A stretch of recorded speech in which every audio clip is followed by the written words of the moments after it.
নমস্কার বন্ধুরা, এই যে আজকে আমি গৌরী কিচেন থেকে কুঁদরি রান্না করা দেখাবো। কুঁদরিটা কেটে নিয়েছি, আমি পেঁয়াজ কাটছি, আলু পেঁয়াজ কুঁদরি কেটে নিয়ে এবার ধুয়ে নিয়েছি, সুন্দর পরিষ্কার পরিচ্ছন্ন করে ধুয়ে নিয়েছি। এবার তেল দিলাম, তেল দিয়ে শুকনো লঙ্কা ফোড়ন দিলাম, একটু কালো জিরা ফোড়ন দিলাম, তারপরে কুঁদরিগুলো ছেড়ে দিয়েছি, কুঁদরি আলু পেঁয়াজ ছেড়ে দিয়েছি। আপনারাও এইভাবে দেখে নিন, আপনারাও এইভাবে করবেন। লবণ দিয়েছি, সামান্য একটু হলুদ দিয়েছি, আপনারাও করবেন এবং বানিয়ে খেয়ে দেখবেন কেমন লাগে কুঁদরি।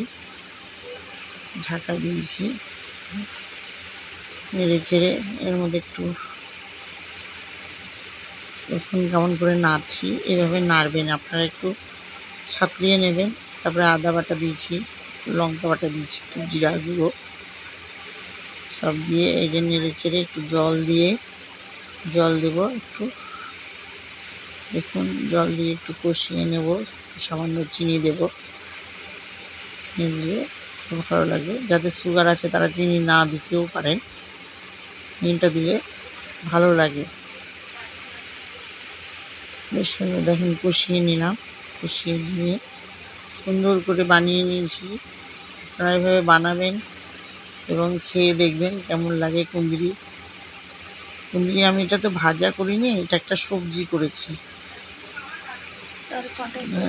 খুব সুন্দর করে এই যে কষিয়ে নিলাম। পেছনে দেখুন আমার কি সুন্দর জলের একটা ডোবা কষিয়ে নিয়েছি, এই যে নামিয়ে নিলাম।